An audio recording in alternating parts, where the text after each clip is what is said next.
ये देखिए, हाँ पूरा देखिए खोद के मूंदा हुआ है और ये गली में जिम्मेदार के तौर पे यहाँ पर 21 जुलाई 2025 अखिलेश चौहान पिछले 2 हफ्तों से अपने भाई विजय चौहान से बात करने की कोशिश करता है, लेकिन वो विजय से बात नहीं कर पाता है।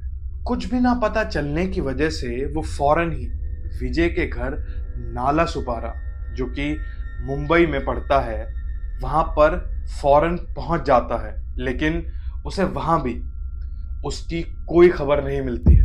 विजय का घर बंद होता है और जब अखिलेश घर के अंदर झांकता है तो उसे कोई भी नहीं दिखता। बहरहाल विजय की कई साल पहले शादी हुई थी। विजय की पत्नी कोमल और उनका एक 6 साल का बेटा होता है। जब अखिलेश घर के दरवाजे के साइड में लगी खिड़की के थ्रू अंदर देखता है तो उसे ना तो कोमल नजर आती है और ना ही अपना भतीजा। और ये गली में जिम्मेदार के तौर पे यहाँ पर सब जो है काम किया गया है। ये देख लीजिए पूरी गली भरी हुई है। ना ही अखिलेश का भाई विजय फोन उठा रहा होता है। अखिलेश को कुछ ना कुछ तो गड़बड़ जरूर लगती है। वो आसपास के लोगों की मदद से घर में दाखिल होता है और जैसे ही वो घर में दाखिल होता है उसे कुछ अजीब सा महसूस होता है। वो देखता है कि घर की फ्लोरिंग चेंज की हुई है। साफ मायने में कहें तो घर की फ्लोरिंग की 3 टाइलें चेंज की गई थी। जब अखिलेश ये चीज आसपास के लोगों से पूछता है तो लोग बताते हैं कि कोमल ने थोड़े दिन पहले ही घर में कुछ काम करवाया था। अखिलेश अपने मन की तसल्ली के लिए उन 3 टाइलों को पड़ोसियों के साथ मिलकर वहां पे खोदना चालू करता है और 1 फीट तक उन्हें दरअसल कुछ भी नहीं मिलता है और वो सोचता है कि उसका शक गलत है। लेकिन आसपास के लोग जो ये नजारा दरवाजे के पास लगी खिड़की से देख रहे थे, सब लोग ये बोलते हैं कि उन्हें थोड़ा सा और गहरा खोदना चाहिए। अब वो सभी लोग गड्ढे को और ज्यादा खोदना चालू करते हैं और जैसे ही वो 2 फीट से थोड़ा नीचे जाते हैं उन्हें काफी ही अजीब बदबू आना चालू हो जाती है। वो धीरे धीरे जैसे ही नीचे खुदाई कर रहे थे अखिलेश की धड़कन और ज्यादा बढ़ रही थी।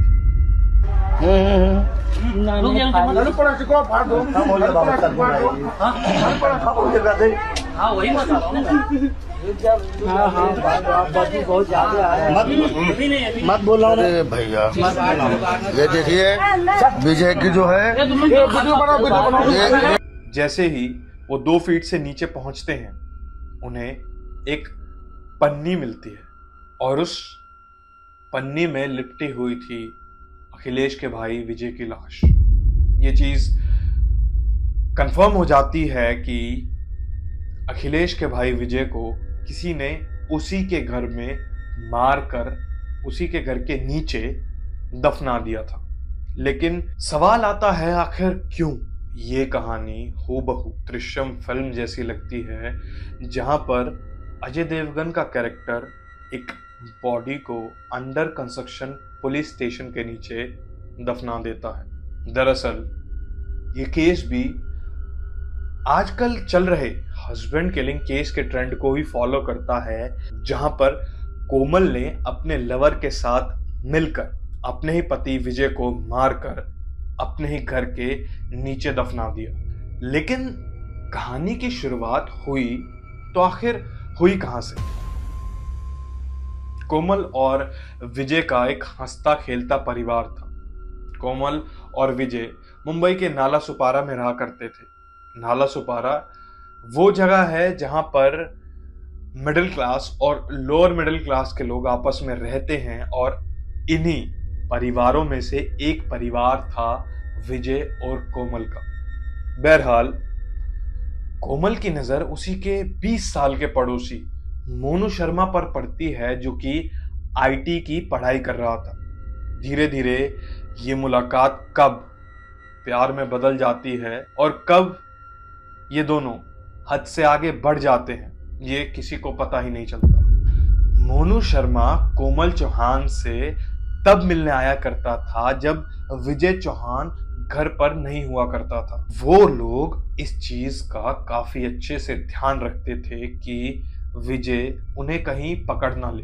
दरअसल ये सिलसिला काफी दिनों तक चला, लेकिन एक दिन विजय घर पर आता है और वो मोनू और कोमल को रंगे हाथों पकड़ लेता है और इस चीज के चलते उन दोनों में बहस हो जाती है। विजय कोमल को ये सब बंद करने के लिए बोलता है, लेकिन कोमल कुछ ऐसा सोचती है जिसकी वजह से सब कुछ बदल जाता है। उसी रात मोनू और कोमल ये डिसाइड करते हैं कि वो विजय को मार डालेंगे। 19 जुलाई को दोनों नाला सुपारा से एक ट्रेन पकड़ते हैं और विजय के बेटे के साथ पुणे भाग जाते हैं और साथ में ही अपना फोन बंद कर लेते हैं। जब पुलिस को विजय की बॉडी मिलती है और वो अपनी इन्वेस्टिगेशन चालू करती है तो 21 जुलाई को पुणे के हदापुर में जब पुलिस 3000 घरों की जांच पड़ताल कर रही होती है तो उन्हें एक मेडिकल स्टोर पर ये दोनों मिल जाते हैं। पुलिस इन्हें फौरन ही पकड़ लेती है और इन्हें वापस से मुंबई लाया जाता है। पुलिस इनका कन्फेशन रिकॉर्ड करती है, लेकिन दोनों के कन्फेशन अलग अलग होते हैं। कोमल का कहना था कि उसने अपने पति के खाने में जहर मिलाकर उसे मार डाला था।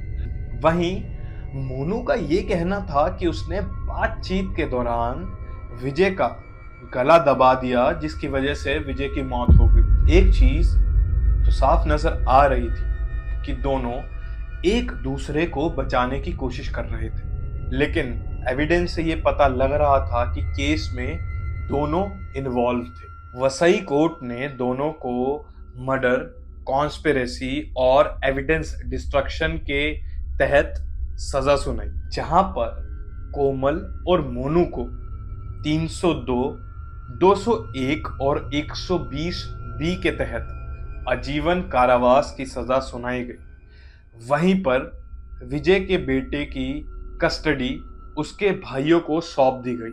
अखिलेश जब भी अपने भाई विजय को कॉल करने की कोशिश करता था तो उसका फोन स्विच ऑफ आता था।